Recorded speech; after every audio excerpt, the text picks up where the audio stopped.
Assalamualaikum warahmatullahi wabarakatuh.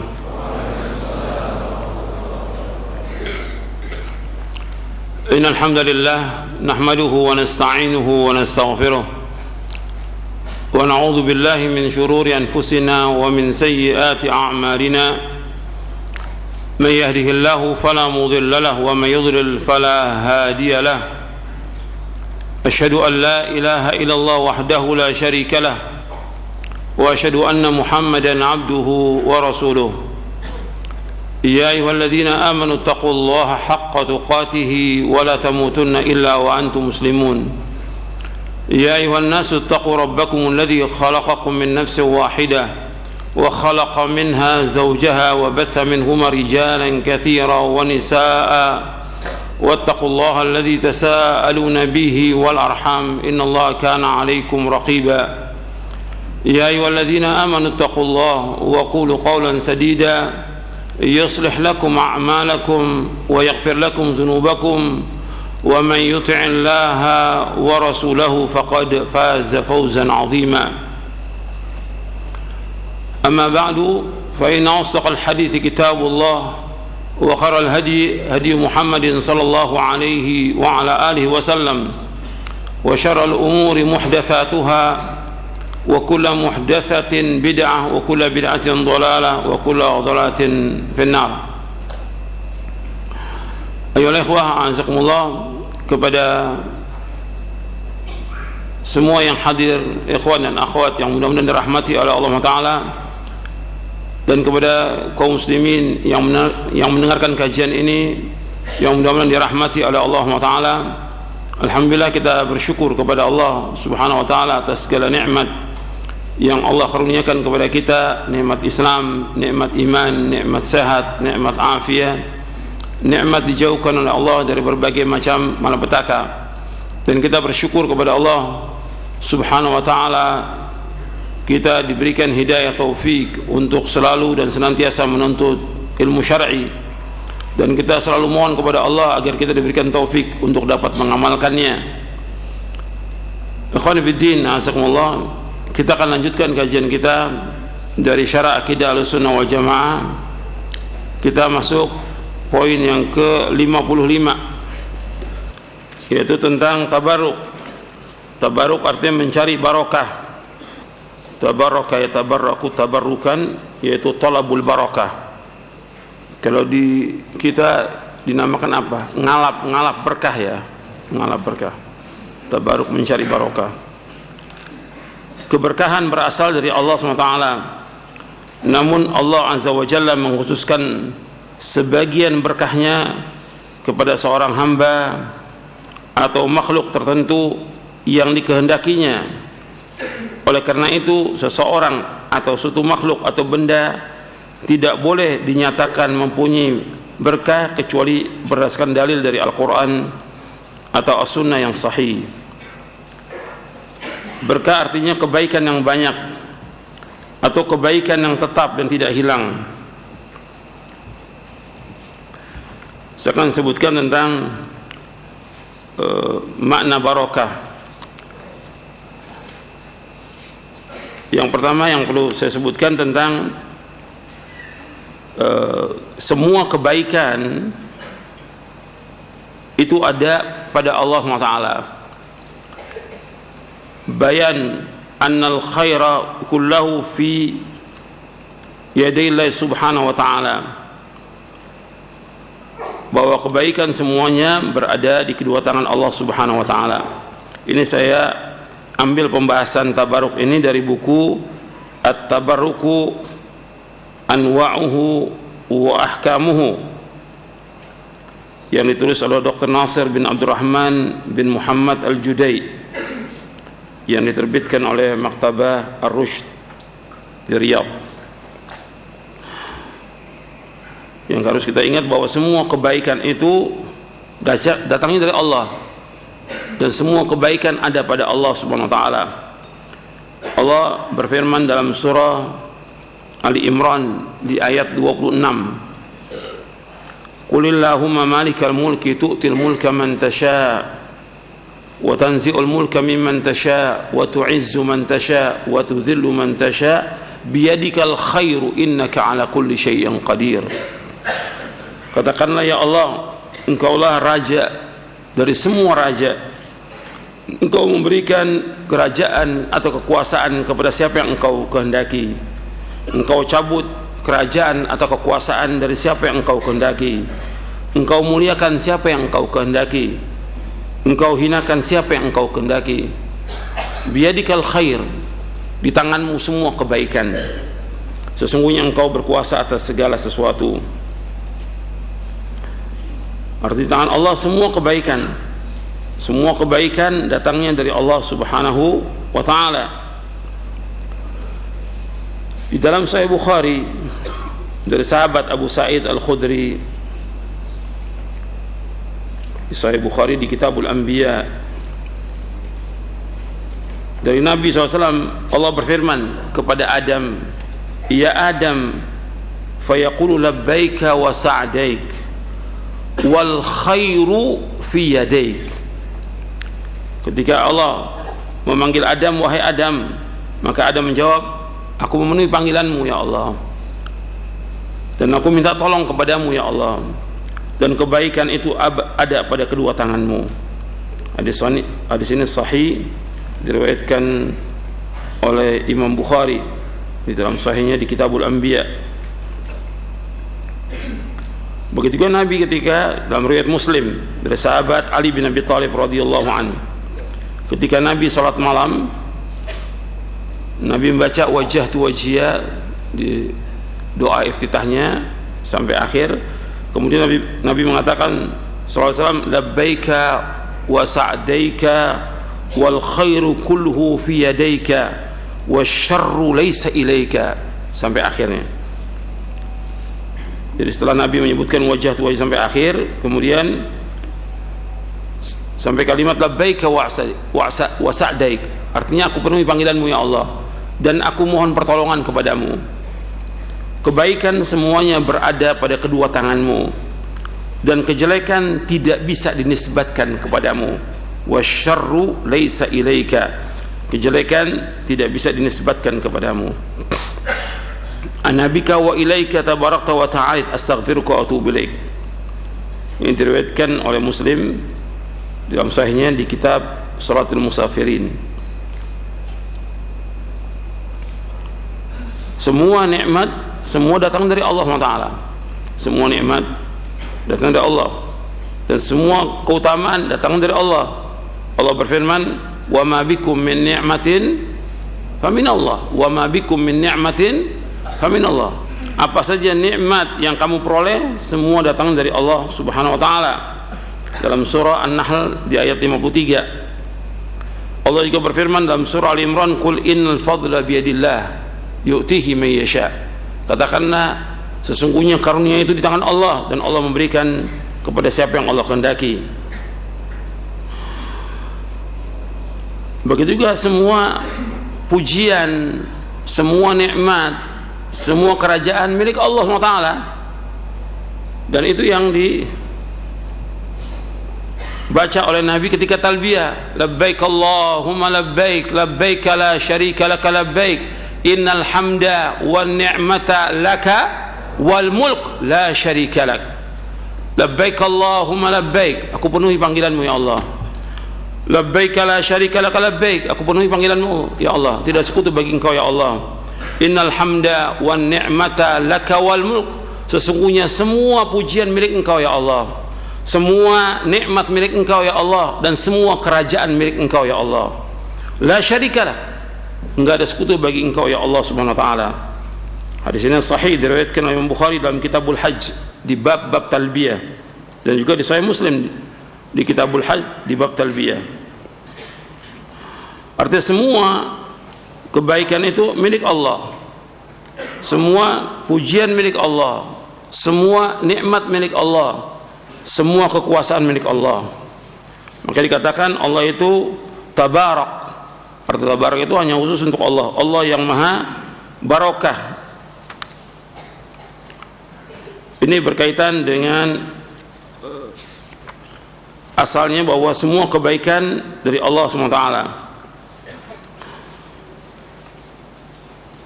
Dan Allah SWT yang kedua, yang pertama semua kebaikan datang dari Allah. Sekarang yang kedua, bahwa Allah SWT memberikan kepada sebagian makhluknya dari apa yang Allah kehendaki, dari keutamaan dan barokah. Allah memberikan kepada sebagian makhluknya dari apa yang Allah kehendaki, dari keutamaan dan barokah.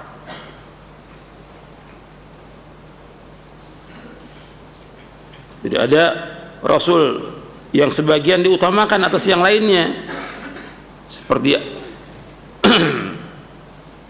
di awal juz yang ketiga, tilka rusulu faddalna ba'dahum ala ba'd, di surah Al-Baqarah. Tilka rusulu faddalna ba'dahum ala ba'd minhum man kallama Allah wa rafa'a ba'dahum darajat wa atayna Isa bin Maryam al-bayyinat wa ayyadnahu bi ruhil qudus. Itulah Rasul yang kami utamakan sebagian mereka atas sebagian yang lain. Di antara mereka ada yang Allah ajak bicara dan Allah angkat derajatnya sebagian mereka, dan kami berikan kepada Isa bin Maryam al-bayyinat, keterangan-keterangan, dan kami kuatkan dengan Ruhul Kudus. Begitu juga perkataan Nabi Isa alaihi salatu wassalam yang Allah sebutkan dalam surah Maryam. Kalau tadi dalam surah Al-Baqarah di ayat 253. Kemudian dalam surah Maryam di ayat 30, ayat 31, Allah berfirman tentang Nabi Isa, qala inni abdullahi atani alkitaba wa ja'alani nabiyya wa ja'alani mubarakan aina ma kuntu. Nabi Isa berkata, Allah berfirman, sesungguhnya aku adalah hamba Allah yang Allah berikan kepadaku Alkitab, dan Allah jadikan aku sebagai nabi, dan Allah menjadikan aku orang yang diberkahi, mubarakan, di mana aku berada. Pada asalnya maknanya aku diberkahi oleh Allah. Jadi Allah memberikan kepada Nabi Isa keberkahan. Ada juga ya ahli tafsir memaknakan dengan mubarakan ay mualliman lil khair, yang mengajarkan kebaikan. Jadi Allah memilih sebagian makhluknya dari sebagian yang lain. Begitu juga Allah memilih sebagian malaikat sebagai utusan dan yang lainnya. Ayat-ayatnya banyak Allah sebutkan dalam Al-Quran. Di dalam surah Ali Imran di ayat 73, 74 Allah berfirman, qul innal fadla biyadillah yu'tiki man yasha wallahu wasi'un alim yakhtassu bi rahmatihi man yasha wallahu dzul fadlil azim. Katakanlah, sungguhnya karunia itu di tangan Allah. Allah memberikan karunia itu kepada siapa yang Allah kehendaki, dan Allah itu maha luas dan maha mengetahui. Allah mengkhususkan dengan rahmatnya siapa yang Allah kehendaki, dan Allah yang mempunyai karunia yang sangat besar. Allah juga sebutkan dalam surah Al-Hadid di ayat 29, wa annal fadla biyadillahi yu'tihi man yasha wallahu dzul fadlil azim. Bahwasanya karunia itu di tangan Allah. Allah memberikan kepada siapa yang Allah kehendaki, dan Allah mempunyai karunia yang sangat besar. Jadi ada makhluk yang diberikan barokah oleh Allah SWT sebagiannya, dan Allah memilih sekehendak Allah. Allah berikan sebagian keutamaan kepada sebagian makhluk, itu Allah pilih. Allah pilih sebagian dari makhluk ini sebagai rasul, sebagai utusan. Allah yang pilih. Allah menyebutkan dalam surah Al-Qasas di ayat 68, wa rabbuka yakhluqu ma yasha wa yakhtar ma kana lahumul khiyarah. Dan Allah menciptakan apa yang Allah kehendaki, dan Allah memilih, maka mereka tidak punya pilihan. Dan masih banyak lagi yang lainnya. Sekarang ke bahasa yang ketiga, tentang makna barokah. Dalam bahasa Arab yang dikatakan al-barakah, aslul barakah ats-tsubutu wal luzum. Asal makna barakah ats-tsubut wal luzum.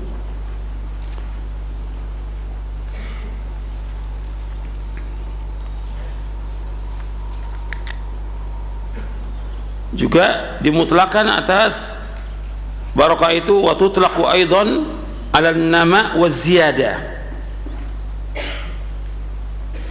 Di dalam Mu'jam Maqayis Lughah disebutkan al-barakah min az-ziyadah wan nama'. Jadi kalau kita simpulkan tentang barakah itu, thubutul khairi wa luzumuhu wa ziyadatuhu. Thubutul khairi wa luzumuhu wa ziyadatuhu, tetapnya kebaikan dan bertambahnya dan berkembangnya kebaikan. Itu makna barokah.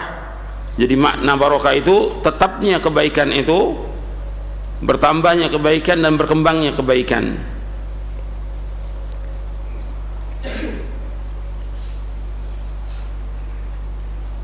Dan terkadang juga disebutkan tentang barokah itu dimaknakan dengan as-sa'adah, kebahagiaan.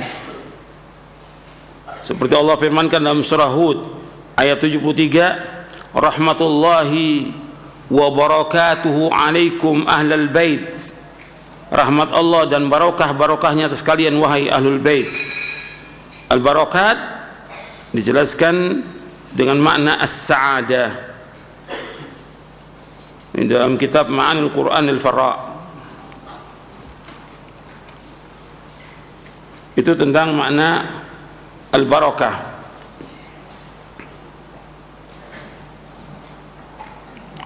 Jadi makna barakah itu tetapnya kebaikan.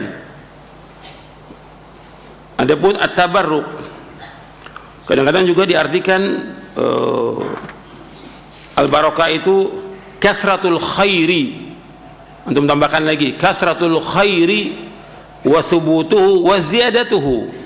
Kadang-kadang dikatakan juga al-barakah kathratul khairi wa thubutuhu wa ziyadatuhu. Barakah itu banyaknya kebaikan, tetapnya kebaikan dan bertambahnya kebaikan.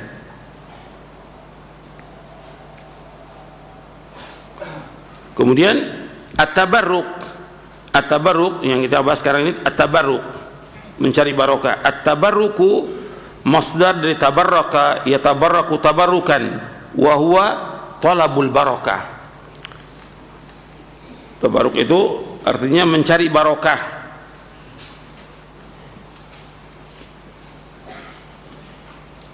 Dibahas dalam kitab akidah karena ada sebagian orang yang dia mencari barokah dari segala sesuatu.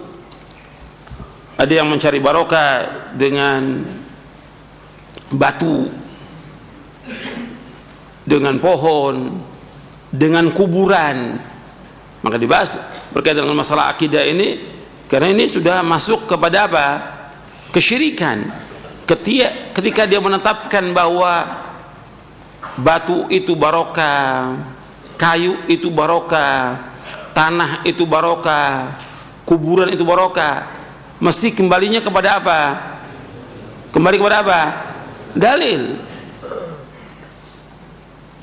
Karena mengatakan sesuatu itu barokah ghaib bagi kita. Ghaib, kita nggak tahu kecuali yang ada keterangannya bahwa itu mengandung barokah. Ketika menetapkan, nanti orang akan menetapkan apa aja, semua ditetapkan barokah. Jadi harus jelas itu. Barokah itu penetapan sesuatu yang memang ada keterangannya dan nas. Nanti kebalikannya, ketika orang menetapkan sesuatu itu sial, juga dari mana? Menetapkan hari itu sial, tanggal itu sial, orang itu sial, dari mana? Perlu kepada dalil. Jadi ini masalah yang seperti ini, penetapan ini harus kembali kepada dalil. Yang ada dalil kita yakini itu. Yang tidak ada nggak boleh. Tidak ada tempat yang Allah sebutkan itu barokah. Seperti Mekah, Allah sebutkan inna awwala baiti wudi'a lin-nasi lalladzi bi Bakkata mubarakan wa hudan lil alamin. Allah sebutkan mubarakan. Sesungguhnya yang pertama kali rumah yang dibangun untuk ibadah bagi manusia yang ada di Bakkah, yaitu di Mekah, yang diberkahi oleh Allah Taala dan sebagai petunjuk bagi sekalian alam. Di dalam surah Ali Imran di ayat 96. Sekarang kita kembali kepada buku ini. Jadi berkah artinya kebaikan yang banyak atau kebaikan yang tetap dan tidak hilang, atau bertambahnya kebaikan. Al-Quran, kitabullah, dikatakan mengandung berkah apabila dibaca, difahami dan diamalkan. Jadi Al-Quran kitab yang barokah. Allah SWT berfirman dalam surah Al-An'am di ayat 155, wa hadza kitabun anzalna mubarakun fattabi'uhu wattaqu la'allakum turhamun. Ini tambahan untuk cetakan yang terbaru ini. Ada tambahannya ayat, ada 2 ayat saya bawakan di sini.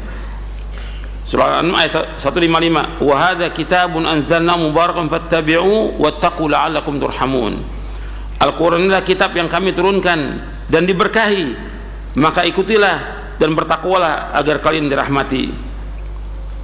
Surah Al-An'am ayat 155. Allah juga berfirman dalam surah Sad, surah 38 ayat 29, kitabun anzalnahu ilaika mubarakun liyadabbaru ayatihi wa litadzakkara ulul albab. Al-Quran adalah kitab yang kami turunkan kepadamu Muhammad yang penuh berkah, supaya mereka menghayati ayat-ayatnya dan orang-orang berakal sehat mendapatkan pelajaran. Jadi Al-Quran kitab yang diberkahi oleh Allah Subhanahu wa ta'ala. Ada beberapa ayat yang Allah sebutkan dalam Al-Quran tentang keberkahan Al-Quran.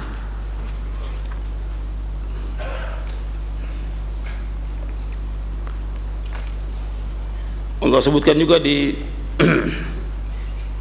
surah Al-An'am ayat 92, wa hadza kitabun anzalna mubarakun musaddiqul ladzi baina yadayhi wa litunzira ummal qura wa man hawlaha walladzina yu'minuna bil akhirati yu'minuna bihi wa hum 'ala salatihim yuhafizun. Ini kitab Al-Quran yang kami turunkan yang diberkahi, membenarkan apa yang ada di hadapannya untuk mengancam, yaitu Ummul Qura, induknya kota, pusatnya kota, yaitu Mekah. Dari semua kota dunia itu pusatnya di Mekah. Wa man haulah, dan sekitarnya yang ada seluruh dunia ini. Dan orang-orang yang beriman kepada akhirat, mereka beriman kepadanya dan mereka menjaga salat mereka. Allah juga sebutkan dalam surah Al-Anbiya di ayat 50, wa hadza dzikrun mubarakun anzalna afa antum lahu munkirun. Ini adalah zikir, arti Al-Quran yang diberkahi, yang kami turunkan, apakah kalian akan mengingkarinya? Dan masih banyak lagi yang lain, ayat-ayat yang berkaitan dengan keberkahan Al-Quran. Kalau kita lihat, Al-Quran ini kitab yang diberkahi oleh Allah SWT. Berkah ketika kita membacanya, berkah ketika kita mendengarnya, berkah ketika kita mempelajarinya, berkah ketika kita mengajarkannya, berkah ketika kita mengamalkannya, dan berkah juga ketika kita gunakan dia sebagai obat yang terdapat dalam dada, dan berkah juga ketika kita menjadikan Al-Quran sebagai hakim, sebagai sumber hukum. Itu barokah. Jadi banyak keberkahan daripada Al-Quran ini. Yang nanti saya bawakan satu ayat yang menjelaskan Al-Quran ini akan menunjuki manusia ke jalan yang lurus. Saya lanjutkan dulu sekarang ini. Kalau tadi Al-Quran, sekarang ada pula waktu-waktu yang mengandung keberkahan, seperti Lailatul Qadar. Sebab Allah menyebutkan Lailatul Qadar itu malam yang diberkahi. Al-Quran diturunkan pada malam Lailatul Qadar. Inna anzalnahu fi lailatul qadar, bahwa kami turunkan Al-Quran pada malam Lailatul Qadar. Allah sebutkan dalam surah Ad-Dukhan ayat 3, Inna anzalnahu fi lailatin mubarakatin inna kunna munzirin. Sesungguhnya kami turunkan Al-Quran di malam yang diberkahi, yaitu malam Lailatul Qadar. Dan sesungguhnya kami mengancam. Bagaimana kita ingin mendapatkan barokah? Bagaimana kita tabarruk? Tabarruk dengan malam Lailatul Qadar. Ya, tabarruk, kita mencari barokah malam Lailatul Qadar dengan apa? Dengan melaksanakan ibadah pada 10 malam yang terakhir dari bulan Ramadan. Maka Nabi bersungguh-sungguh di bulan Ramadan itu 10 hari terakhir lebih daripada yang lainnya. Dan Nabi 10 malam terakhir itu i'tikaf, dan Nabi tidak bercampur dengan istrinya karena bersungguh-sungguh ibadah untuk mencari malam Lailatul Qadar. Artinya kita mengisi 10 malam terakhir dengan melaksanakan ibadah yang sesuai dengan sunnah Nabi SAW. Itu berkaitan dengan waktu. Sekarang berkaitan dengan tempat. Adapun tempat yang mendapatkan berkah seperti Masjidil Haram, Masjid Nabawi, Masjidil Aqsa, itu sudah kita bahas hadisnya di poin yang ke-52. Untuk melihat di poin yang ke-52 itu ada hadisnya. Saya bawakan 4 hadis di situ. Di poin yang ke-52, larangan mendirikan masjid di atas kuburan. Nabi menyebutkan tentang barokahnya 3 masjid itu. Nabi bersabda sallallahu alaihi wasallam, "Salatun fi masjidi hadza afdalu min alfi salatin fi ma siwahu illa al-masjidil haram." Salat di masjidku ini lebih utama 1000 kali daripada salat di masjid lain kecuali Masjidil Haram. Hadis sahih riwayat Muslim dari sahabat Ibnu Umar radhiyallahu anhu. Nabi juga bersabda SAW, "Salatun fi masjidi hadza khairun min alfi salatin fi ghairihi minal masajidi illa al-masjidil haram." Salat di masjidku ini lebih utama 1000 kali daripada salat di masjid-masjid yang lain kecuali Masjidil Haram.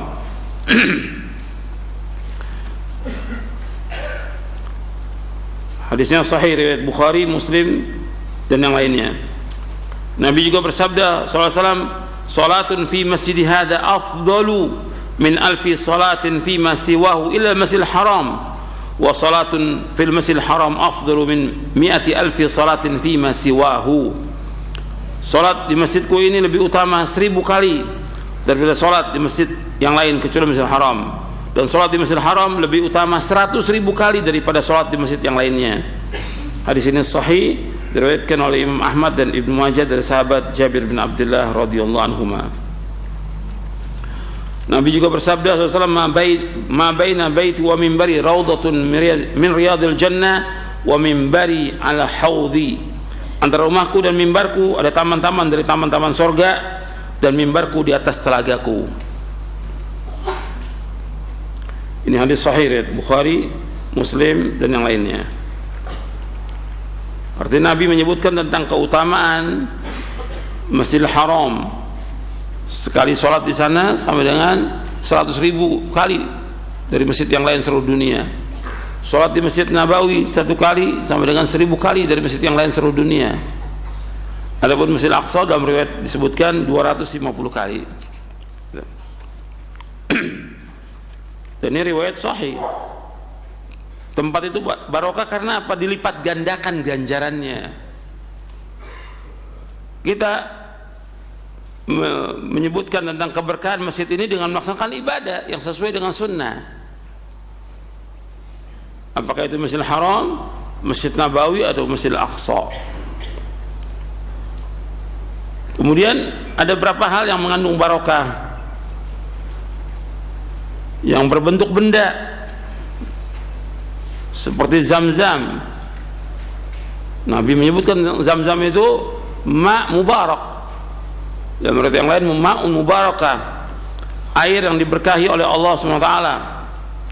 Di dalam doa dan wirid saya sebutkan itu tentang keberkahan Zam-Zam. Nabi menyebutkan innaha mubarakatun, innaha ta'amu tu'min wa shifa'u suqmin. Rasulullah SAW bersabda tentang Zam-Zam, innaha mubarakatun, innaha ta'amu tu'min wa shifa'u suqmin. Sungguh air Zam-Zam itu penuh dengan keberkahan, merupakan makanan yang mengenyangkan dan obat bagi penyakit. Hadis ini sahih, diriwayatkan oleh Imam Muslim dan Bazzar, juga Baihaqi meriwayatkan, dan Tabrani dalam Mu'jam Shaghir.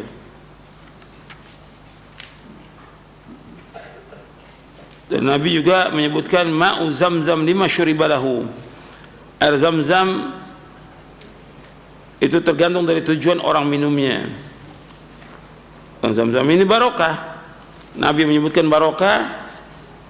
Dan orang niatnya, ketika dia niat untuk menguatkan hafalan, Allah kuatkan hafalannya. Ketika dia niatkan untuk menyembuhkan penyakit, Allah akan sembuhkan penyakitnya. Jadi Zam-Zam lima syuriba lahu. Dan banyak orang yang mempraktekannya. Bahkan Al-Imam Ibnu Qayyim pernah cerita di dalam kitabnya Zadul Ma'ad. Dia menceritakan tentang dirinya, aku sendiri dan juga orang lain pernah mempraktekkan upaya penyembuhan dengan air Zam-Zam terhadap beberapa penyakit, dan hasil yang kami dapati sangat menakjubkan. Karena itu aku mengobati berbagai macam penyakit dengan Zam-Zam, dan aku pun sembuh dengan izin Allah Subhanahu wa taala. Disebutkan dalam kitabnya Zadul Ma'ad di juz yang keempat. Jadi air yang diberkahi air Zam-Zam. Maka ada sahabat yang dia hanya minum Zam-Zam, dia tidak makan apa-apa, kuat dia selama 1 bulan ketika masuk Islam. Yaitu sahabat siapa? Abu Dzar Al-Ghifari radhiyallahu an. Maka Nabi menyebutkan ta'amu tu'min wa shifa'u suqmin. Ta'amu tu'min, makan dari berbagai macam makanan yang mengenyangkan. Meskipun dia enggak makan apa-apa, hanya minum air Zam-Zam, mengenyangkan dia. Ta'amu tu'min wa shifa'u suqmin, dan juga sebagai penyembuh dari berbagai penyakit. Begitu juga yang lain yang diberkahi, setiap amal soleh yang dikerjakan dengan ikhlas dan ittiba kepada Nabi SAW itu juga diberkahi. Selama kita mengerjakan amal soleh yang ikhlas karena Allah dan ittiba, diberkahi, artinya diberikan ganjaran oleh Allah dengan berlipat ganda. Karena ganjaran Allah berikan dari perbuatan kebaikan itu dari 10 sampai 700 kali lipat, bahkan sampai lebih daripada itu. Itu keberkahan dari amal-amal soleh. Begitu juga ada yang sifatnya pribadi yang diberkahi, ya tubuhnya para nabi. Pribadi para nabi itu diberkahi oleh Allah Ta'ala. Pribadi para nabi. Makanya Nabi Muhammad Sallallahu Alaihi Wasallam, zat pribadinya diberkahi oleh Allah. Makanya ketika Nabi Sallallahu Alaihi Wasallam itu membuang riak, diperebutkan oleh sahabat, diusap ke mukanya. Dan ini hanya khusus untuk Nabi Muhammad SAW, nggak ada yang lain.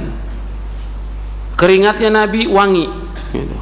Keringatnya, rambutnya diperebutkan oleh sahabat ketika Nabi menggunting rambutnya atau mencukur rambutnya ketika umrah atau haji.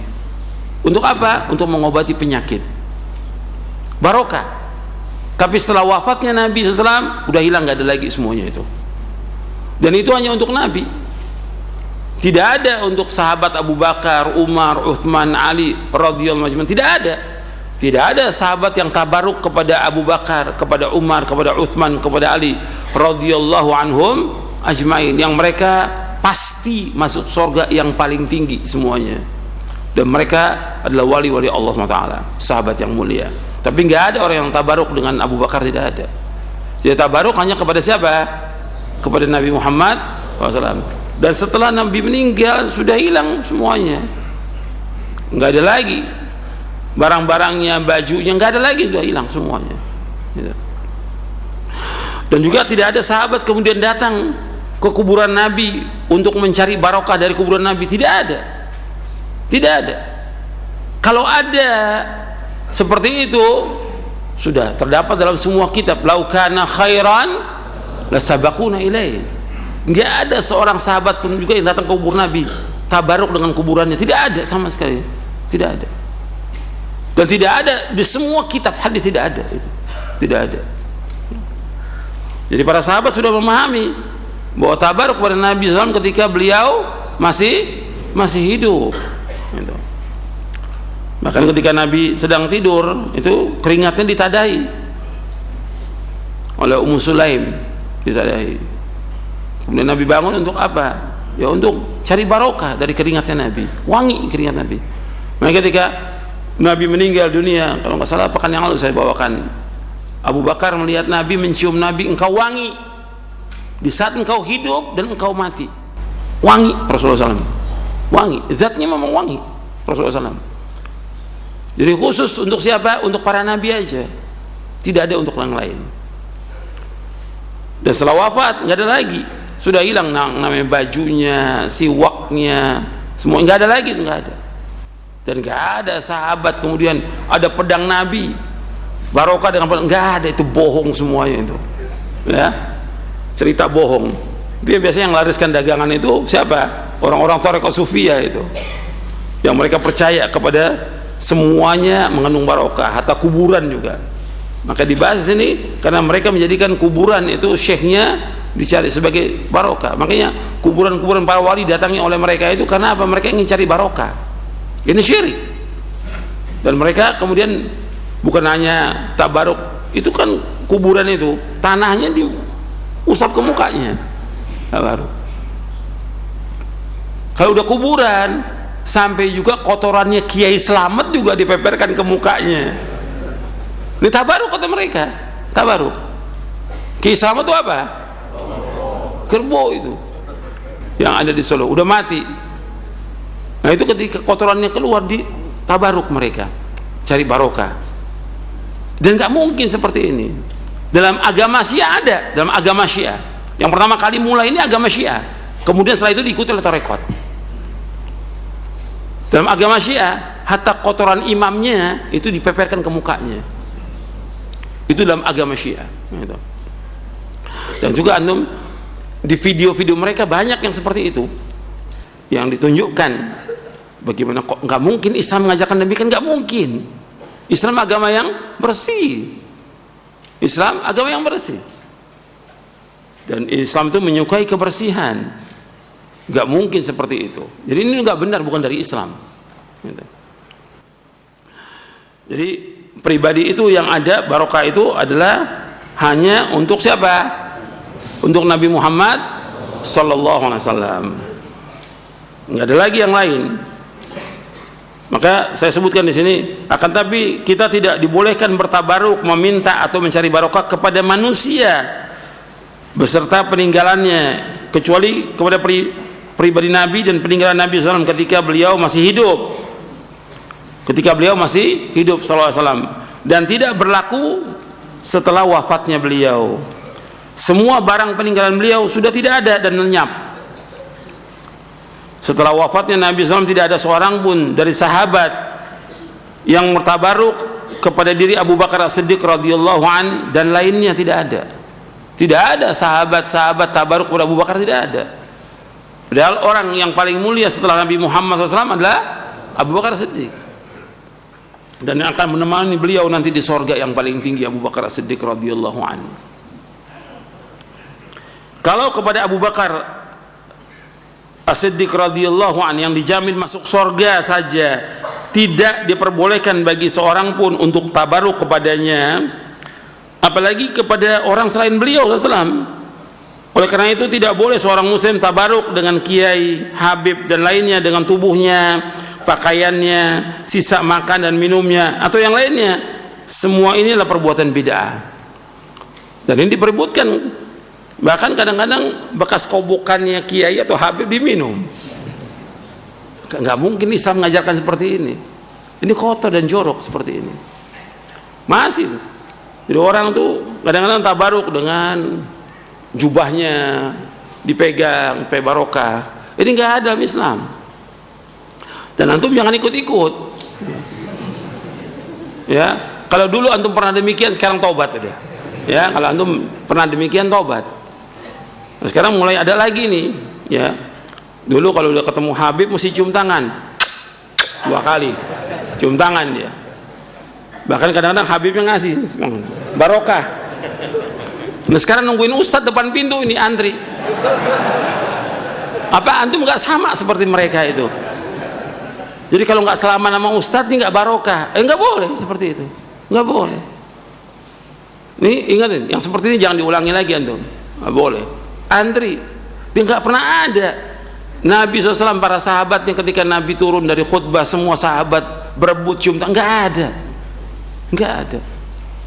Nggak pernah Abu Bakar As-Siddiq habis menyampaikan nasihat semuanya antri mau selamat dengan Abu Bakar. Tidak ada sama sekali. Sekarang kita buat yang baru ini, ya. Kalau usah selesai ceramah semua antri mau salaman. Nah, ini nggak dibenarkan. Nanti lama kelamaan orang punya kepercayaan kalau nggak salaman nggak barokah. Dan ini berbahaya. Tabaruk seperti ini nggak boleh dalam Islam. Jadi awalnya tidak apa-apa, seperti biasa aja, tapi lama kelamaan sepertinya tabaruk gitu dengan begitu. Dan kadang diperebutkan itu. Dan orang-orang ini kadang-kadang ini fitnah. Kiai-kiai atau habib atau yang lainnya ini kadang-kadang senang dia.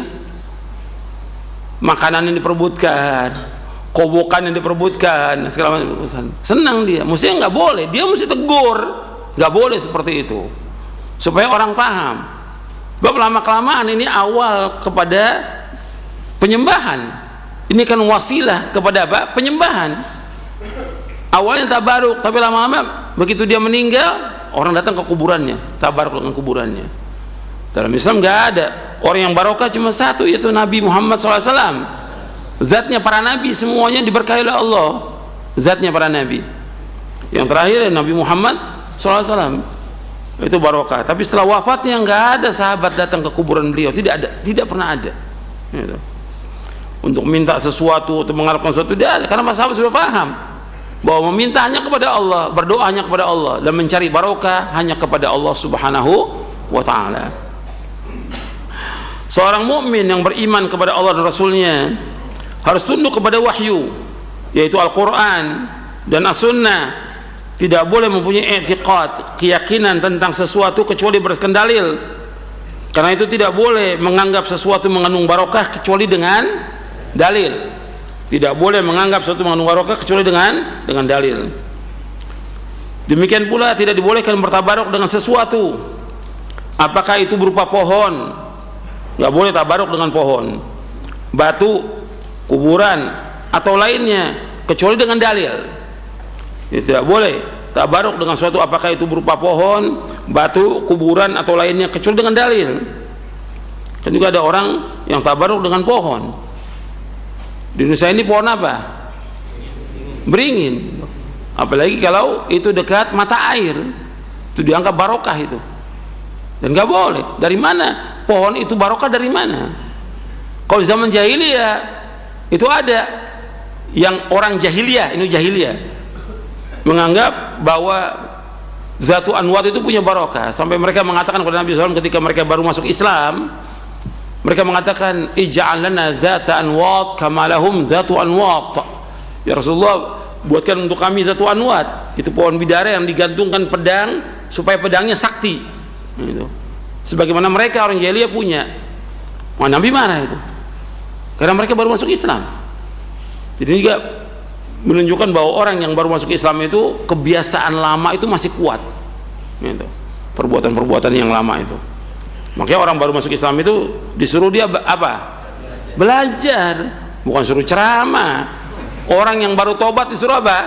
Belajar, bukan nemenin ustadz. Belajar baca buku, baca kitab, baca Al-Quran, diajarkan mereka. Kemudian tidak boleh juga tabaruk dengan batu, banyak ya, apa batu akik atau batu apa aja, bahwa ini barokah, bisa mendatangkan uang dari mana? Atau yang lain banyak kepercayaan. Ini kepercayaan semua syirik ini. Nggak ada demikian dalam Islam. Tabaruk dengan batu cincin atau batu yang lainnya, tabaruk. Atau dengan kuburan. Nah, banyak di Indonesia ini kuburan yang dikatakan barokah. Nggak ada kuburan barokah. Mesti kalau seandainya memang ada, pertama kali kuburan siapa yang barokah? Kuburan Rasulullah SAW. Kemudian kuburan siapa lagi? Para sahabat di Baqi itu. Nggak ada. Tidak ada seorang sahabat yang menganggap kuburan sebagai barokah. Tidak pernah ada. Tidak ada. Dan nggak ada dalam Islam kuburan itu barokah. Tidak ada. Tidak ada. Kalau kuburan Nabi itu tidak boleh orang tabaruk, apalagi kuburan yang lain seluruh dunia ini tidak boleh. Dan ini merupakan jalan yang membawa kepada kesyirikan. Di muka bumi tidak ada satupun kuburan yang mengandung barokah. Karena itu tidak boleh tabaruk dengan kuburan, pohon, batu dan lainnya. Bertabaruk atau meminta berkah termasuk perkara yang berkaitan kepada nas. Nas itu dalil Quran dan Sunnah. Untuk itu tidak boleh bertabaruk kepada sesuatu kecuali pada hal yang dinyatakan oleh dalil dari Quran dan Sunnah dan dalilnya sahih. Sekarang kita akan kembali kepada pembahasan tentang Al-Quran adalah kitab yang diberkahi. Ayatnya banyak dalam Al-Quran. Allah menyebutkan Al-Quran itu wa hadza kitabun anzalna mubarakun fattabi'uhu wattaqu la'allakum turhamun. Dalam surah Al-An'am ayat 155. Al-Quran kitab yang kami turunkan lagi diberkahi, maka ikutilah dan bertakwalah agar kamu dirahmati. Tadi sudah saya sebutkan Al-Quran kitab yang diberkahi. Kitabun anzalnahu ilaika mubarakun liyadabbaru ayatihi wa liyatadzakkara ulul albab. Al-Quran kitab yang kami turunkan kepadamu Muhammad yang penuh berkah supaya mereka menghayati ayat-ayatnya dan orang-orang yang berakal sehat mendapatkan pelajaran. Dalam surah Shad ayat 29. Al-Quran kitab yang diberkahi. Yang pertama, Al-Quran adalah kalamullah. Kalamullah barokah, diberkahi oleh Allah. Kalamullah. Di Al-Quran kalamullah, bukan makhluk. Dari Allah datang dan akan kembali kepada Allah.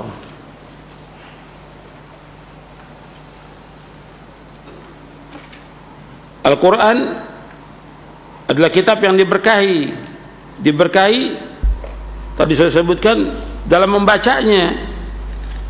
Membaca Al-Quran diberkahi. Karena apa? Ganjarannya dilipat gandakan, beda dengan kita baca yang lain. Karena Nabi menyebutkan man qara'a harfan min kitabillah falahu bihi hasanah wal hasanatu bi asyri amsalihha. La aqulu alif lam harf walakin alifun harfun wa lamun harfun wa mimun harfun. Kata Nabi SAW, man qara harfan min kitabillah falahu bihi hasanah. Barang siapa yang membaca satu huruf dari Al-Quran akan mendapat satu kebaikan. Wal hasanah bi asyri amsalihha, sedangkan satu kebaikan akan dilipatkan 10 kali lipat. La aqul, aku enggak mengatakan alif itu harf, walakin alifun harfun, aku enggak mengatakan alif lam mim harf, itu 3 huruf, alif lam mim, aku tidak mengatakan huruf, tapi alif 1 huruf, lam 1 huruf, mim 1 huruf. Kalau alif lam mim berarti 3 huruf. Kalau 3 huruf, 1 huruf berapa ganjaran? 10. Kalau 3 huruf 30 ganjaran. Itu baru alif lam mim. Kalau antum baca 2 ayat, 3 ayat, 10 ayat, 1 juz, berapa itu ganjarannya? Hadis ini sahih, diriwayatkan oleh Imam At-Tirmidzi dari sahabat Ibnu Mas'ud radhiyallahu anhu. Jadi orang baca Al-Quran itu mendapatkan ganjaran yang besar. Kemudian keberkahan yang lain lagi, keberkahan dalam mendengarkan. Orang mendengarkan Al-Quran barokah. Maka disuruh untuk mendengarkan. Wa idza quri'al Qur'anu fastami'u lahu wa ansitu la'allakum turhamun. Apabila dibacakan Al-Quran, kamu dengarkan dan diam agar kamu mendapatkan rahmat, mendapatkan barokah dan juga rahmat dari Allah. Dalam surah Al-A'raf ayat 204. Jadi Al-Quran kitab yang diberkahi dalam membacanya, yang kedua mendengarnya, yang ketiga ketika kita mengajarnya, belajar dan mengajarkannya. Karena Nabi menyebutkan orang yang paling baik, kata Rasulullah siapa? Khairukum man ta'allama al-Qur'ana wa 'allamahu. Ini hadis sahih diriwayatkan oleh Imam Bukhari dari sahabat Utsman bin Affan radhiyallahu an. Khairukum man ta'allama al-Qur'an wa 'allamahu. Sebaik-baik kalian adalah orang yang belajar Al-Qur'an dan mengajarkannya. Maka baik orang yang belajar Al-Quran, dan baik juga orang yang mengajarkan Al-Quran. Tapi tetap dia harus belajarnya karena Allah dan dia mengajarkannya karena Allah semuanya. Bahwa nanti ketika orang dia belajarnya supaya jadi terkenal, jadi riya dia, atau dia mengajarkannya untuk mendapatkan dunia, ini termasuk juga yang dilarang oleh Nabi. Banyak hadisnya tentang masalah ini. Makanya ketika para ulama membahas tentang hajrul Quran, meninggalkan Al-Quran, sebab Nabi mengeluh kepada Allah. Wa qala ar-rasulu ya rabbi inna qaumi ittakhadhu hadzal qur'ana mahjura. Dalam surah Al-Furqan, Rasul mengeluh kepada Allah, ya rabbi, wahai Rabbku, inna qaumi ittakhadhu hadzal qur'ana mahjura. Sungguhnya kaumku menjadikan Al-Quran sebagai barang yang tidak dipedulikan. Sebagai barang yang tidak dipedulikan, Al-Quran tidak dipedulikan, dia tidak beriman kepada Al-Quran. Atau dia ada Al-Quran tapi dia nggak baca Al-Quran. Atau dia Al-Quran dia tidak berusaha untuk memahaminya, dia tidak mau belajar, dia tidak mengajarkannya, dia tidak mengamalkannya. Ini termasuk bentuk-bentuk hajar Quran. Termasuk juga orang yang mengajarkan Quran untuk mencari dunia, termasuk hajrul Quran. Ada kitab yang bagus tentang masalah ini, Hajrul Quran Ahkamuhu wa Anwa'uhu, yang ditulis oleh Syekh Ahmad bin Muhammad Ad-Dawsari. Itu bagus, tebal bukunya, 1 jilid, tentang apa yang dimaksud dengan Hajrul Quran. Dan Imam Ibnu Qayyim sudah membahas tentang Hajrul Quran dalam beberapa kitabnya. Jadi perhatikan tuh, kita harus belajar Quran, dan gak lama belajar Quran. Orang bisa baca, memahami, baca dia setiap hari. Minimal dia baca 1 juz. Dia harus baca minimal 1 juz. Dan saya sudah sampaikan pada pekan yang lalu. Seorang Muslim itu harus baca Al-Quran minimal sehari 1 juz. Kalau bisa 2 juz, kalau bisa 3 juz. Yang menyuruh untuk baca 1 juz siapa? Rasulullah SAW. Iqra'il Quran fi syahrin. Baca Al-Quran 1 bulan. Artinya khatamkan Quran selama 1 bulan. Iqra'u fi 20 lailah. Bacalah Quran selama 20 hari, hatamkan. Berarti 1 hari 1,5 juz. Iqra'u fi 15. Baca 15 hari, berarti sehari 2 juz. Iqra'u fi 20. Bacalah 10 hari, hatamkan 10 hari, berarti sehari 3 juz. Iqra'u fi 7 wala tazid ala dzalik. Bacalah sepekan, jangan lebih daripada itu. Artinya setiap hari 4 juz. Yang menyuruh siapa? Rasulullah. Orang yang paling kita cintai dari semua manusia di muka bumi ini. Kalau kita mencintai Rasulullah, ikuti perintahnya. Kita wajib ittiba pada beliau. Para sahabat tiap hari baca Al-Quran. Ya, tiap hari itu antum baca Al-Quran, dengarkan Al-Quran, belajar Quran, mengajarkan Quran. Kemudian juga barokah dalam mengamalkannya. Karena Al-Quran untuk diamalkan. Yang tadi saya bacakan ayatnya di surah Al-An'am ayat 155. Al-An'am 155. Wa hadza kitabun anzal mubarakun fattabi'uhu wattaqu la'allakum turhamun. Inilah kitab yang kami turunkan, diberkahi oleh Allah, maka ikutilah dan bertakwalah agar kamu dirahmati. Artinya diamalkan. Al-Quran untuk diamalkan.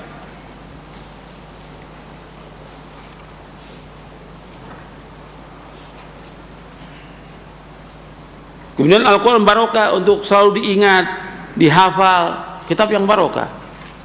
Maka yang paling mudah untuk dihafal Al-Quran dari semua kitab. Jutaan manusia hafal Al-Quran. Barokah juga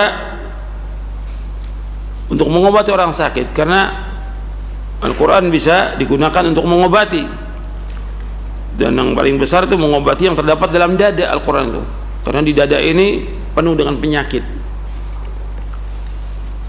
Ya ayuhan nasu qad ja'atkum mau'izatun min rabbikum wa shifaa'un lima fis sudur wa hudan wa rahmatun lil mu'minin, dalam surah Yunus. Antum lihat dalam surah Yunus, Al-Quran ini sebagai penyembuh yang terdapat dalam dada manusia. Maka kalau orang baca Al-Quran, memahaminya, mestinya dia berusaha dia untuk ikhlas, dia tidak iri lagi, tidak dengki, tidak tamak kepada dunia. Di ayat berapa di surah Yunus? Ya ayuhan nasu qad ayat 57. Ya ayuhan nasu qad ja'atkum mau'izatun min rabbikum wa shifaa'un lima fis sudur wa hudan wa rahmatun lil mu'minin.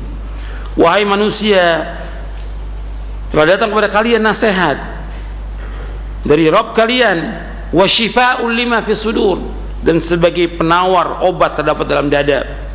Artinya obat dengan apa yang terdapat dalam dada manusia, wa hudan, dan sebagai petunjuk, wa rahmatun lil mu'minin, dan sebagai rahmat bagi orang beriman. Jadi Al-Quran ini sebagai obat. Jadi orang yang baca Al-Quran mestinya dia berusaha untuk ikhlas, karena dalam Al-Quran Allah menyuruh kita untuk ikhlas. Obat dalam dada mesti dia hilangkan penyakit-penyakit kesyirikan. Dia wajib mengikhlaskan ibadah kepada Allah Taala. Mengobati dalam dada, dia harus mengobati hatinya dari berbagai macam bid'ah, kedengkian, iri, atau ketamakan dia kepada dunia dan yang lainnya. Ini obat yang terdapat dalam dada. Makanya orang yang membaca Al-Quran, hatinya dia akan tenang, hatinya dia akan lembut, hatinya dia akan takut kepada Allah Subhanahu wa taala. Dalam Al-Quran Allah menyebutkan, Allah mengancam dengan Al-Quran ini agar manusia takut kepada Allah. Wa dzakir bil Qur'ani man yakhafu wa'id. Ancamlah dengan Al-Quran bagi orang yang takut kepada ancaman Allah. Jadi mestinya orang baca Al-Quran itu tambah takut dia kepada Allah, tambah dekat kepada Allah, tambah jauh dari perbuatan dosa dan maksiat gitu. Dan hawa nafsunya tunduk kepada wahyu. Banyak orang-orang yang dibawakan keterangan, dibawakan dalil, dia nggak mau terima. Berarti di sini ada penyakit dalam dadanya. Penyakit apa di situ? Penyakit apa? Kibir, sombong, nggak mau menerima kebenaran. Jadi kalau orang udah disampaikan kebenaran dia nggak mau terima, ini orang yang sombong. Karena Nabi memberikan definisi tentang sombong, al-kibru batarul haqq wa ghamdun nas. Yang dikatakan sombong itu menolak kebenaran dan melecehkan manusia. Jadi Al-Quran ini akan menerima, mestinya kalau orang baca Al-Quran dia terima kebenaran, bukan menolak kebenaran. Orang kalau dia menolak berarti dia mengikuti apa? Di samping tadi kesombongan, dia mengikuti apa? Hawa nafsu. Maka Allah sebutkan dalam surah Al-Qasas, fa illam yastajibu laka fa'lam annama yattabi'una ahwa'ahum. Apabila mereka tidak memenuhi panggilanmu, maka ketahuilah sesungguhnya mereka mengikuti hawa nafsu. Kalau sudah begitu sesat sudah. Kalau mengikuti hawa nafsu sesat. Kemudian Al-Quran juga sebagai petunjuk, hudan, petunjuk ke jalan yang lurus, wa rahmatun lil mu'minin, dan sebagai rahmat bagi orang beriman. Jadi kalau orang berpegang pada Al-Quran, dia akan ditunjuki oleh Allah. Makanya yang harus kita pegang Al-Quran. berpegang pada Al-Quran, memahami Al-Quran, mengamalkan Quran, itu mendapatkan hidayah, ditambah hidayah. Walladzina ihtadau zadahum huda wa atahum taqwahum. Orang dapat petunjuk, kami tambah petunjuk dan kami berikan ketakwaan kepada mereka. Kemudian juga Al-Quran barokah dalam kita berhukum dengannya. Bahwa kita harus berhukum dengan Al-Quran, berhukum dengan apa yang diturunkan oleh Allah. Maka Allah menyebutkan, wa man lam yahkum bima anzalallah fa ulaika humul kafirun, wa man lam yahkum bima anzalallah fa ulaika humul zalimun, wa man lam yahkum bima anzalallah fa ulaika humul fasiqun. Dan ini sudah kita bahas, ada di buku ini pembahasannya di Syarah Aqidah. Barang siapa yang tidak berhukum dengan apa yang Allah turunkan, maka dia adalah orang-orang kafir. Barang siapa yang tidak berhukum dengan hukum yang Allah turunkan, maka dia orang yang zalim. Dan barang siapa yang tidak berhukum dengan apa yang Allah turunkan, maka dia termasuk orang fasik. Wajib berhukum dengan Al-Quran. Dan Al-Quran menunjuki manusia ke jalan yang lurus. Antum buka ayatnya dalam surah Al-Isra di ayat 9. Inna hadzal Qur'ana yahdi lillati hiya aqwam wa yubashshirul mu'minina alladhina ya'maluna as-salihati anna lahum ajran kabira. Dalam surah Al-Isra di ayat 9. Inna hadzal Qur'an, Allah mengatakan inna hadzal Qur'an, sungguhnya Al-Qur'an ini yahdi lillati hiya aqwam, menunjuki manusia ke jalan yang lurus. Wa yubashshirul mu'minina alladhina ya'maluna as-salihati anna lahum ajran kabira, dan memberikan kabar gembira kepada orang-orang yang beriman yang melakukan amal-amal saleh bahwa mereka mendapatkan ganjaran yang besar. Jadi Al-Qur'an menunjuki manusia ke jalan yang lurus. Jadi orang kalau dia membaca Al-Quran, dia memahami Al-Quran, maka dia mendapatkan hidayah, petunjuk. Al-Quran menunjuki manusia ke jalan yang lurus. Ketika manusia berada pada masa jahiliyah, mereka ini berbuat berbagai macam kesyirikan, dan mereka berbuat berbagai macam kerusakan. Kemudian mereka masuk Islam, maka Allah tunjuki dengan Quran ini ke jalan yang lurus. Ke jalan yang lurus untuk apa? Untuk mentauhidkan Allah SWT, baik dalam rububiyahnya, uluhiyahnya, asma wa sifat.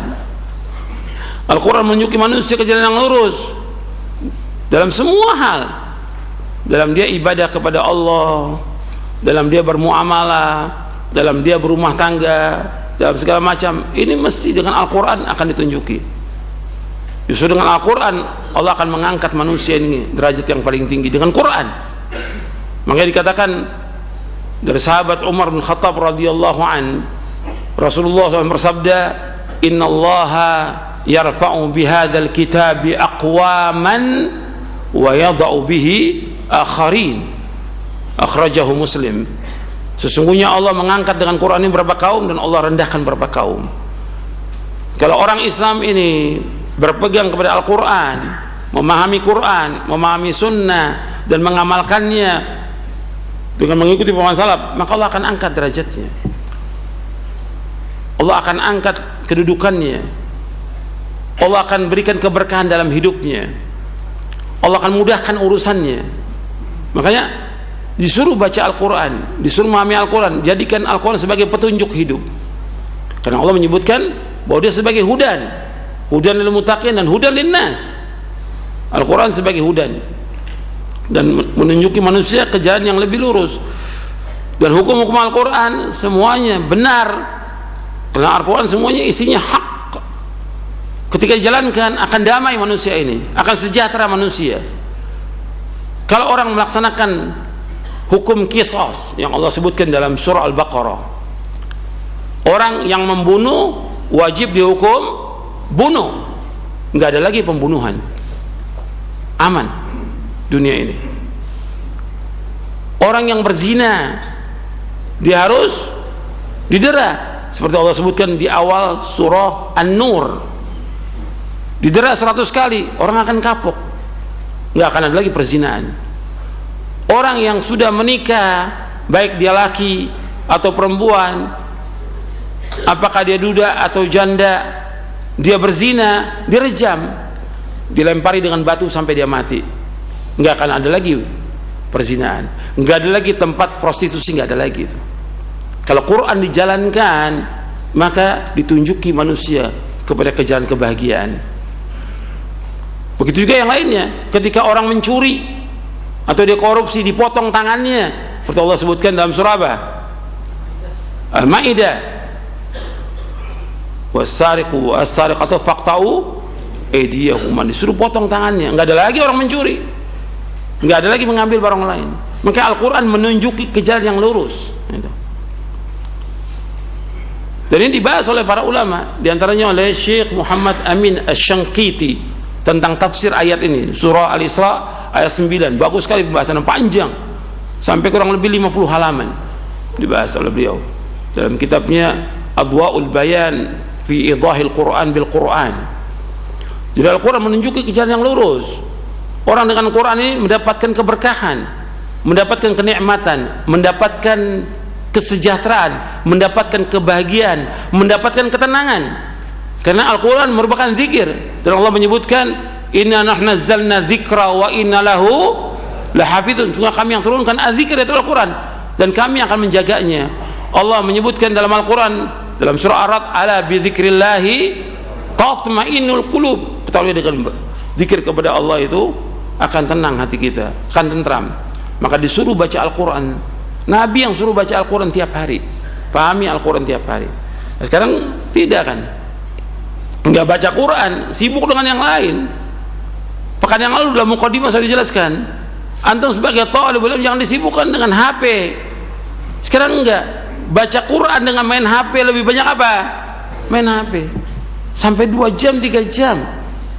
Coba kalau baca Al-Quran 3 jam itu bisa dapat 4 juz. 3 jam itu bisa dapat 4 juz. Habis waktu dibuang untuk ngobrol, untuk jalan-jalan, untuk yang lain.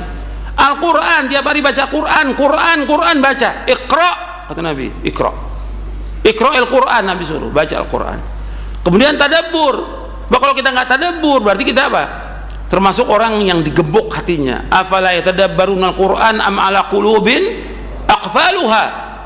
Dalam surah Muhammad, apakah mereka tidak tadabburkan Al-Quran atau hati mereka dikunci, digembok?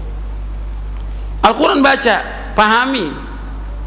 Kalau tidak, nanti hati kita ini akan keras, nggak jadi obat lagi Quran. Seperti siapa nantinya? Seperti ahlul kitab yang Allah sebutkan dalam surah Al-Hadid. Allah berfirman, ini para sahabat baru masuk Islam nih, belum lama masuk Islamnya, Allah sudah turunkan ayat ini. Surah Al-Hadid ayat 16. Alam ya'ni alladhina amanu an takhsha qulubuhum li dzikrillah wa ma nazala minal haqq wa la yakunu kalladhina utul kitaba min qablu fatala 'alaihimul amanu faqasat qulubuhum wa katsirun minhum fasiqun. Belumkah datang waktunya kepada orang beriman untuk tunduk hati mereka, untuk khusyuk hati mereka dengan apa yang Allah turunkan. Itu Al-Quran. Baca, pahami, amalkan. Jangan mereka seperti jadi orang-orang sebelum mereka. Kitab yang ada pada mereka, Zabur, Taurat, Injil, ada pada mereka, lama waktunya, bukan setahun, 2 tahun, puluhan, bahkan ratusan tahun. Faqasat qulubuhum, membuat hati mereka menjadi keras. Wa katsirun minhum fasiqun, dan kebanyakan mereka adalah orang fasik. Al-Quran ini di kalangan kaum muslimin bukan setahun 2 tahun, tapi mereka nggak baca, mereka nggak pahami, mereka nggak amalkan, sehingga membuat apa? Hati mereka keras. Makanya mestinya orang beriman tuh hatinya tambah tunduk, tambah takut kepada Allah. Allah menyebutkan alam ya'nil ladzina amanu an takhsha'a qulubuhum li dzikrillah. Mestinya tambah tunduk hati kita, tambah takut kepada Allah. Dengan Quran ini Allah akan angkat derajat kita. Dengan Quran diberikan keberkahan. Dengan Quran Allah tunjuki kita banyak manfaatnya. Al-Quran merupakan petunjuk. Al-Quran merupakan furqan, pembeda antara kebenaran dengan kebatilan, antara tauhid dengan syirik, antara sunnah dengan bid'ah, pembeda.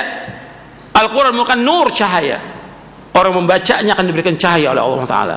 Antum baca setiap hari, antum sebagai talibul ilm, dan antum sebagai kaum muslimin tiap hari baca Al-Quran. Berkah dengan baca Al-Quran. Rumah kita ini kalau dibacakan Al-Quran ada keberkahan. Setan akan lari. Dari rumah yang dibacakan Al-Quran. Kata Nabi, la taj'alu buyutakum maqabira inna syaitana yanfiru minal baiti alladhi tuqra'u fihi suratul Baqarah, akhrajahu Muslim. Kata Nabi SAW, jangan kalian jadikan rumah kalian seperti kuburan. Sesungguhnya setan lari dari rumah yang dibacakan surah Al-Baqarah. Tiap hari baca Quran. Antum baca, istri antum baca, anak antum baca. Minimal berapa juz? 1 juz. Kalau bisa 2 juz. Tiap hari tuh. Itu. Antum tinggalkan HP antum. Sekarang enggak. Katanya udah ngaji. Malah udah ngaji nonton yang enggak benar, yang maksiat, yang haram. Ada yang nonton sinetron. Enggak bapak-bapaknya, enggak ibu-ibunya sama. Antum gimana? Katanya antum udah ngaji, mesti antum berubah dong kepada yang lebih baik. Tinggalkan yang semua itu. Baca Quran, baca hadis, baca buku-buku yang bermanfaat. Supaya tambah. Kan doanya kita setiap hari, Allahumma inni as'aluka ilman nafi'a wa rizqan thayyiba wa amalan mutaqabbala. Ya Allah, aku mohon kepada Engkau ilmu yang bermanfaat, rezeki yang halal dan amal yang terima. Minta ilmu yang bermanfaat. Gimana akan dapat ilmu yang bermanfaat? Antum lihat yang sia-sia, bahkan yang maksiat. Ini perhatikan, waktu kita jaga itu. Dan banyak yang doa untuk agar kita diberikan ketenangan hati dengan Al-Quran. Ada doa di buku doa wirid yang kita dianjurkan untuk berdoa supaya kita diberikan ketenangan dan kita terus baca Al-Quran tiap hari itu. Kadang-kadang kita nih nggak perhatian, baca Qurannya jarang-jarang, yang dibaca yang lain. Tiap hari itu harus akrab. Orang beriman, Al-Quran itu harus akrab. Tiap hari itu baca Al-Quran.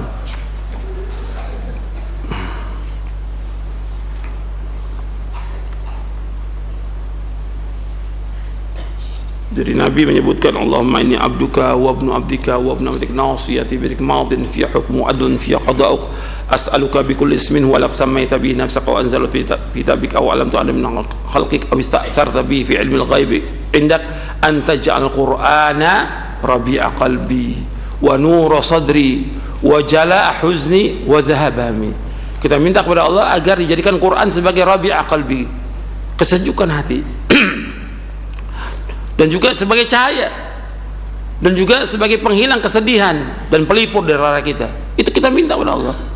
Nanti antum baca itu di buku doa dan wirid, doanya kita minta kepada Allah agar menjadikan Al-Quran sebagai rabi'a qalbi. Dan antum baca, setelah antum baca Quran, baca doa itu, baca, selalu berdoa kepada Allah, karena Quran ini yang Allah akan angkat derajatnya manusia itu. Dan Nabi menyebutkan demikian. Makanya para sahabat diumpamakan oleh para ulama itu seperti Quran yang berjalan.